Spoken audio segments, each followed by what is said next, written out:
தேவனே நான் ஓமதண்டையில் இன்னும் நெருங்கி சேர்வதே என் ஆவல் பூமியில். யோவான் 4:53. உன் குமாரன் பிழைத்திருக்கிறான் என்று இயேசு தன்னுடனே சொன்ன மணி நேரம் அதுவே என்று தகப்பன் அறிந்து அவனும் அவன் வீட்டார் அனைவரும் விசுவாசித்தார்கள். தகப்பன் அறிந்து அவனும் அவன் வீட்டாரும் விசுவாசித்தார்கள். இந்த ராஜாவின் மனுஷன் அவன் சொந்த வீட்டுக்கு வந்துட்டான், ஊருக்கு வந்துட்டான். வருகிற வழியிலேயே வேலைக்காரர் செய்தி கொண்டு வருகிறார்கள், உன் குமாரன் பிழைத்திருக்கிறான். அவன் கேட்குறான், எந்த மணி நேரத்தில் இது நடந்தது? அவள் சொன்னார்கள், நேற்று சரியா 7ஆம் மணி நேரம். ஏன்னு கேட்டா, அதே 7ஆம் மணி நேரத்திலே தான் இயேசு அந்த வார்த்தை சொல்லிதான், நீ போகலாம், உன் குமாரன் பிழைத்திருக்கிறான் என்று சொன்ன அந்த மணி நேரம் சரியா 7ஆம் மணி நேரம். இப்போ உறுதிப்படுத்தி கொண்டான்.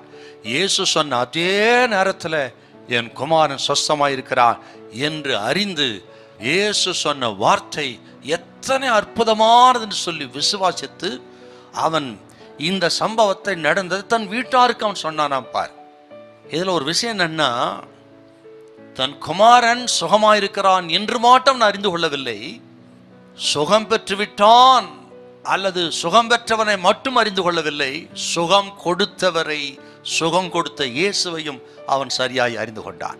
அருமையான கர்த்தருடைய பிள்ளைகளே, இந்த சத்தத்தை கேட்கிற உங்களை பார்த்து கர்த்தர் சொல்கிறார், நீங்கள் கேட்டுக்கொண்டிருக்கிற இயேசு யாருன்னு கேட்டீங்கன்னா, அவர் அற்புதமான தெய்வம், அதிசயமான தெய்வம், பாவத்திலிருந்து விடுதலை ஆக்குகிறவர், வியாதிலிருந்து விடுதலை ஆக்குகிறவர், சாபத்திலிருந்து விடுதலை ஆக்குகிறவர், நித்திய ஜீவனை கொடுக்கிறவர், நரகத்துக்கு தள்ளாதவர். அவர் நம்புகிற அத்தனை பேருக்கும் இதை செய்ய வல்லவர் என்பதை நீங்கள் அறிந்து கொள்ள வேண்டும்.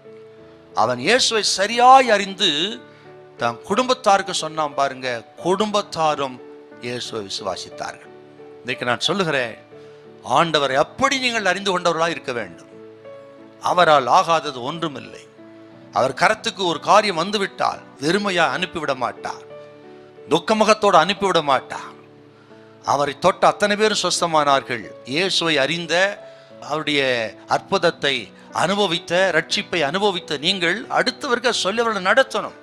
நீங்கள் இந்த சத்தத்தை கேட்கிற பிள்ளைகளுக்கு உங்களுக்கு அற்புதத்தை செய்து இயேசுவை இன்னொரு அறிந்து கொள்ளவும், அவரை பின்பற்றவும், அவர் கொடுத்த அற்புதத்தை உங்கள் வாழ்க்கையை அனுபவிக்கவும் கர்த்தர் உங்களுக்கு உதவி செய்வார். கர்த்தர் கைவிட மாட்டார். ஹல்லேலூயா, ஹல்லேலூயா.